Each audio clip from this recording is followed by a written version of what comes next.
Bueno, don Pablo Rodríguez del Río es pediatra en el Hospital Niño Jesús, que saben que es de esos sitios de referencia en España, y no solo en España, de cuidar a los niños, de la pediatría a todos los niveles, al mejor nivel técnico.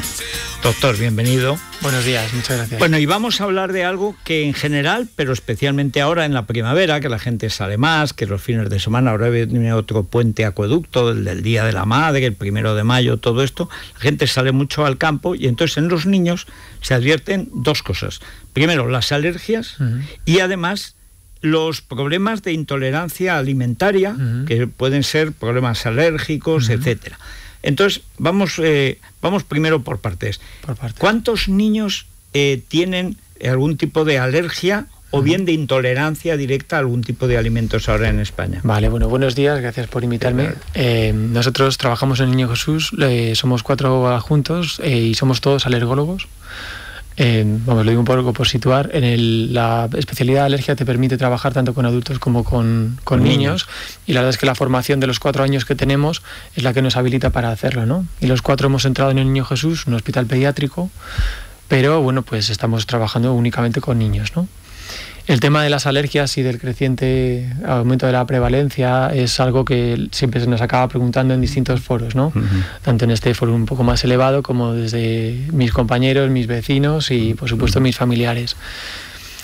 Por un lado está la alergia respiratoria, que es en Madrid, sobre todo, predominantemente estacional, aunque hay otro tipo de alérgenos respiratorios que son perennes, como pueden ser los epitelios o los ácaros o los hongos, más frecuentes en Madrid que los ácaros tal vez. Y luego está el tema de la alergia alimentaria, ¿no? Entonces, podemos abordar el tema que prefiréis primero, porque realmente cada uno de ellos sí que se merece. Empezamos primero por lo que es de estación, más vale, digamos, que es verdad. Siempre se dice, aunque probablemente es que tampoco la medicina se había desarrollado, que antes, cuando los niños nacían básicamente en el campo, sea lo mismo al lado del mar que en las zonas, digamos, agrícolas, que en las zonas montañosas, pero los niños nacíamos y de alguna manera desarrollábamos defensas. Y había, desde luego yo no recuerdo alergias de niño a nadie en la escuela, y desde luego en una zona de montes, allí lo que no es hierba es espino, y lo que no es roble, es decir que, y ahora sí que hay más alergias. Es una realidad. Y eso es por falta de defensa. Eso nos ayuda a explicar todo, es decir, lo que puede ser el aumento de la prevalencia, no solo de las alergias respiratorias, sino de las alimentarias. Bueno, pues evidentemente es un problema real, es decir, esta sensación de aumento de prevalencia, que es que hay más casos que antes, no es una percepción, sino que es una realidad tangible, con estudios bien realizados de cortes. Es decir, que no es psicológico, que es real. No es que cada vez se oiga más, ni que cada vez se diagnostique mejor, que también es cierto, que cada vez se diagnostica mejor, pero hay un aumento real. Hay multitud de estudios esto, porque es un problema poblacional grande, es decir, no solo en niños, sino en población global. Las alergias respiratorias en algunos países de Europa alcanzan al 40% de la población general. Muchas veces cuando tú hablas con un especialista siempre se centra en su especialidad y en el subgrupo de pacientes que trata te da porcentajes de pacientes de lo que él ve. Bueno, cuando hablamos de alergia respiratoria hablamos de un 35-40% en algunos países de Europa de población global, que es brutal.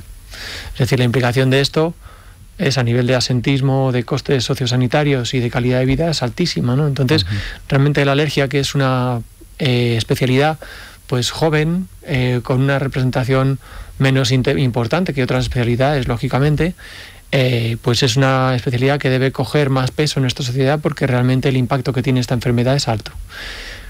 Las hipótesis que se barajan, pues dentro de lo que me comentas, la que englobaría un poco esta idea sería no tanto la hipótesis de la higiene, que es una con la que se ha trabajado antes, sino más bien una hipótesis que es la del estilo de vida occidental. El estilo de vida occidental implica vivir en ciudades, implica comer alimentos manufacturados, implica vacunación, implica un entorno más aséptico, es decir, es todo este concepto, implica contaminación, implica también estrés. Entonces, dentro de este concepto se engloba el vivir en una ciudad o vivir fuera en el campo, y ya dentro de esta rama cómo de rodeados estamos de otros patógenos. Es decir, limpiar las bacterias. Las bacterias son seres que han estado entre nosotros mucho tiempo y tienen una función. Es decir, por supuesto, muchas de las enfermedades las causan bacterias, pero estar en un entorno con una carga aceptable de este tipo de patógenos, en términos de alergia es beneficioso. Inmuniza en parte, ¿no? Sí, hay muchísimos estudios. Por ejemplo, un estudio muy interesante, entendiendo que la alergia es un modelo multifactorial, ¿no? Es decir, nos gustaría poder ser capaces de señalar a 1 o 2 factores con el dedo y decir estos 2 son los culpables, vamos a erradicarlos, ¿no? Pero bueno, por algún sitio hay que empezar. Por ejemplo, hay estudios muy interesantes con las poblaciones Amish de Estados Unidos, que como sabéis viven pues un mundo de hace casi 200, 150 años, en términos de que muchas de las comodidades de las que disfrutamos ellos voluntariamente se las restringen, no tienen acceso a, prácticamente las vacunaciones creo que no las realizan, no tienen acceso a toda la tecnología que tenemos nosotros, tienen granjas, viven muchas veces en invierno, los animales entran incluso en los domicilios para mantener la casa caliente, ¿no? Y lo que se ha visto es que en estas poblaciones de niños, comparado con poblaciones suecas originales, para un poco evitar el sesgo de la carga genética, que es de donde vienen orígenes, pues la prevalencia con una población sueca de la ciudad es brutal. Es decir, los Amish pues tienen 7, 8, 10% de prevalencia de pruebas positivas, y poblaciones equiparables suecas tienen un 30%. Y en alergia a alimentos, en dermatitis atópica, la dermatitis atópica, especialmente importante en los niños, también prevalente en los adultos, puede afectar un 20% o 15% de todos los niños de la población en mayor o menor grado. O sea que por un lado o por otro te pillan... Te pillan por todo. Sí. Es decir, la alergia es una amalgama de patologías que se pueden justificar por un giro no esperado de tu sistema inmune. Tu sistema inmune debería tolerar la leche, debería tolerar el polen y debería tolerar otra serie de cosas a las que reacciona de manera equivocada. Bueno, vamos a entrar en los alimentos básicos que provocan alergias, intolerancias en mucha gente. ¿Cuáles son los más habituales? Bueno, uno se hace alérgico a aquello con lo que entra en contacto, y dependiendo de la edad que tengas tienes una serie de prevalencias, ¿no? Es decir, en el lactante, el niño de menos de 2 años, hablamos siempre de las más prevalentes, la alergia a la leche y el huevo. Estos 2 tipos de alergia suelen en un 80% solucionarse a partir de los 8 años, aunque es verdad que hay casos que persiste, y son 2 alergias muy relevantes en aquellos en los que persisten, porque muchos alimentos están manufacturados con estos productos.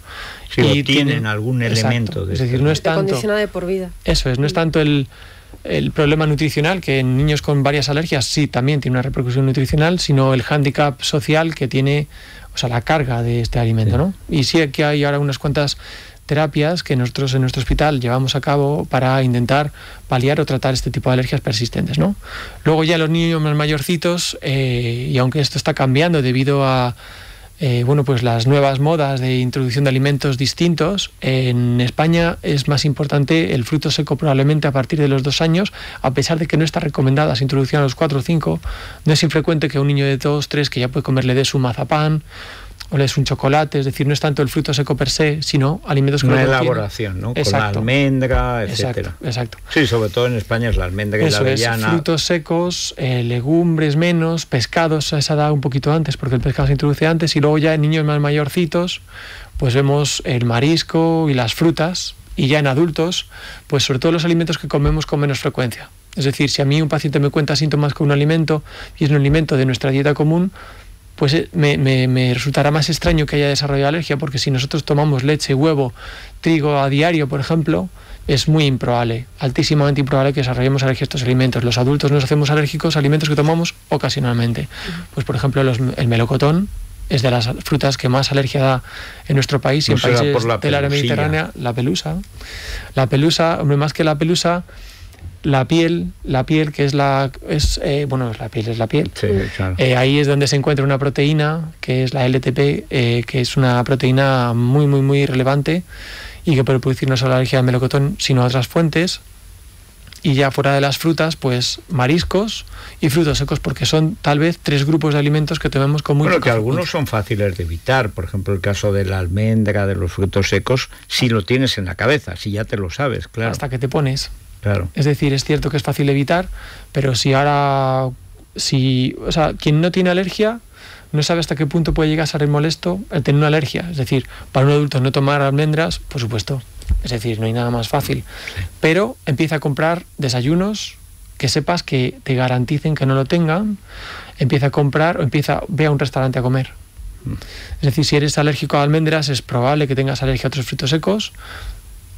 Sitúate en el momento de ir al restaurante, explicar que tienes una alergia, gracias a la legislación desde 2015, incluso en los restaurantes, que son el último paso en la cadena de entregar alimentos ya manufacturados, deben tener una carta reglamentaria con todos los alergenos que está a disposición del consumidor. Eso ha sido un gran cambio para los pacientes. Aún así, pues puede haber contaminaciones, trazas. Yo, sin tener demasiada experiencia en cocina, la cocina de un restaurante debe ser una locura. Sí, además de trabajo que se y de vorágine a máximo trabajo. Y claro, aunque cada vez se tiene más... Dos asuntos, digamos, clave: el gluten y la lactosa, que además continuamente salen. Bueno, primero vamos con el gluten. Es verdad que hasta hace pocos años casi ni se hablaba de esto. Ahora sí, ahora ya hay restaurantes, hasta pastelerías para... Sí, especializadas. Hay muchos adultos también que lo han desarrollado ya siendo adultos, la intolerancia. Sí. Bueno, yo creo que lo primero, y yo creo que ahí también metemos a la lactosa, aunque luego el gluten se merece una parte, es entender que hablamos de patologías distintas, ¿no? Primero, las manifestaciones clínicas son distintas. Una alergia habitualmente cursa con síntomas inmediatos, pocos minutos, hasta las 2 horas de que se haya ingerido el alimento. Síntomas respiratorios, cutáneos, los que tú tienes en mente que son una alergia, ¿no? Y luego están las intolerancias. La palabra intolerancia realmente, la alergia está mediada por anticuerpos, la IgE es la molécula que lo media, mientras que las intolerancias es un poco un cajón desastre en el que la medicina, como cualquier otra ciencia, es una ciencia que está avanzando. Los avances te permiten identificar mejor cosas e ir agrupando, ¿no? Entonces, dentro de ese cajón desastre que hoy por hoy son las intolerancias, la lactosa o el gluten, pues hay que diferenciar algunas de ellas. Por un lado está la celiaquía, que no es una intolerancia, que es una auténtica patología, también mediada por anticuerpos, pero no es la IgE, sino la la IgA y la IgM, que desarrollan una serie de alteraciones en el intestino y no te permiten tomar gluten porque si no las desarrollarás. Y luego con el gluten hay toda una serie de patologías reales que están por identificarse y otra serie de intereses o de información que lo acompaña, que también ha creado una serie de intereses comerciales que ha hecho que el problema esté muchísimo más magnificado de lo que está, ¿no? Hay una serie de patologías mediadas por gluten, no celiaquías, ese es el título largo que le damos. Cuando uno da un título largo a algo es que estás todavía... No está claro. Claro, que estás barajándolo, en el que se pueden encasillar, pero lo del no gluten es en un tanto por ciento muy alto una moda. Sí, una moda. Mucha gente que ha dejado de comer gluten porque se supone que te deshinchas, que haces mejores digestiones y en realidad no tienes ningún problema. Hay pacientes, por supuesto, que lo necesitan, pero realmente sería la típica imagen del iceberg, ¿no? Sí. Que todo el iceberg, ni mucho menos es la patología, muy probablemente solamente la punta fuese los pacientes, y lo demás sería, momentos de nuestra sociedad. Bueno, y la lactosa, porque ya... una de las cosas más chocantes que yo he oído, y además últimamente se lee mucho, es que el hombre es el único mamífero que sigue alimentándose con leche, y el único que hace quinielas y elige a sus políticos por sufragio universal, directo y secreto. O sea, ¿por qué ha de ser el hombre como otros mamíferos? ¿Por qué ha de ser como otros animales? Anda, que no somos raros los hombres, pero además cada especie desarrolla su mecanismo de adaptación, etcétera. Pero también es ese discurso que se hace presente, que al final se convierte en productos que hay que vender y tal, para lo cual a veces hay que asustar, ¿no? Sí, hay que ser cauto. Claro, ¿cuál es la verdad y la moda también en lo que se refiere a la lactosa, a la leche también en general? Bueno, la verdad es que la explicación es parecida al gluten, ¿no? La intolerancia a la lactosa se trata de un trastorno metabólico. La lactosa es un azúcar que está en la leche que hace que esté más rica. Entonces es una molécula que tiene un alto peso molecular y no se absorbe hasta el final. Nosotros, para poder absorber la lactosa o degradarla para que no llegue a nuestro intestino grueso y produzca estos problemas que son característicos, como son plenitud, distensión, meteorismo, dolor, retortijones, que suceden a las 2 horas, 1 hora y media, 2 horas de tomar un alimento con lactosa, pues tenemos que tener una serie de bacterias que nos facilitan a digerirla, además de tener una enzima, que es la lactasa, que hace que este azúcar se degrade. existen en los niños pequeñitos a veces un problema de esta enzima que es primario, por decirlo de alguna manera, y es decir, que el niño inherentemente tiene este problema, por el cual serían los niños de los cólicos, tal, que suele ser transitorio y se resuelve espontáneamente. Luego, en cualquier momento de nuestra vida, debido a una gastroenteritis o una diarrea importante, podemos depleccionar estas bacterias que nos facilitan la digestión de la lactosa y tener transitoriamente una deplección que nos haga tener una intolerancia transitoria a la cual podamos recuperarnos, ¿no? Es decir, que nos hemos quedado sin eso que llaman la flora bacteriana, etcétera, y entonces estamos indefensos ahí. Estamos... O por lo menos temporalmente. Sin nuestros ayudantes. Sí. Es decir, ahora mismo el intestino está colonizado, o sea, tenemos millones y millones de bacterias en nuestro tracto digestivo y por supuesto en nuestra piel, y estas bacterias que llevan con nosotros siglos, pues si te las cargas, acabas pagándolo. O sea que la lactosa es un problema, pero además también es, pues como el gluten, también ahora la lactosa es un azúcar social, que está riquísima, sí. Y además puede ser un problema para un determinado grupo de pacientes, pero hay que identificarlos bien. O sea que hay que ir al médico. Hay que ir al médico. Bueno, pues eso es lo que hemos hecho, ir al médico. Sí. Bueno, muchísimas gracias, de nada. Pablo, por haber estado con nosotros. Yo creo que para mucha gente que nos sigue, además hay tan pocos niños en España que claro, como no los cuides, pues imagínate. Pero es verdad que a veces no se distingue ya entre la enfermedad, lo que vives en la enfermedad, lo que te cuentan, lo que te puede pasar. Al final nos volvemos todos locos. Damos pasos equivocados que a veces son peor que haber atajado la duda desde el principio. Pues eso, pues al médico, que para eso está. Además, eso que nos ahorramos, que como decía el doctor, los productos sin gluten, sin lactosa son el triple de caros, o sea pues que también, no hay que caer en esas modas. Bueno, Movistar. Sí. Nosotros estamos en el canal 125 de Movistar, las 24 horas. Sí, tenemos el ATP 500 de Barcelona. Desde hoy y hasta el domingo 30, Movistar Deportes 2 nos ofrece el Conde de Godó. Que ahí, después de que Nadal ganara en Montecarlo, también puede ganar el Conde de Godó, que sería otra vez, no sé si estaría la 10ª vez. No, nosotros vamos con él, eso seguro. Bueno, faltaría más. Si Ferrer no se opone, pues naturalmente. Bueno, y muchas más cosas, sí. Las películas, las series. Ya terminó Fortitude, la segunda temporada. Me he dejado los últimos episodios a ver qué pasa con la española. Tiene un peligro tremendo. En Supervivientes se haría la... Bueno, vamos a hablar enseguida. Nos trae Laura Martín Jaqueta, que es uno de los grandes entrenadores personales de España, y que nos cuente qué es eso del método G, no confundir con el punto famoso. No, con este método te pones como Bustamante. Bueno, tampoco sé si es la recomendación. Cuando se puso bien. Ah, vale. Es la mañana de Federico, con Federico Jiménez Los Santos. A ver,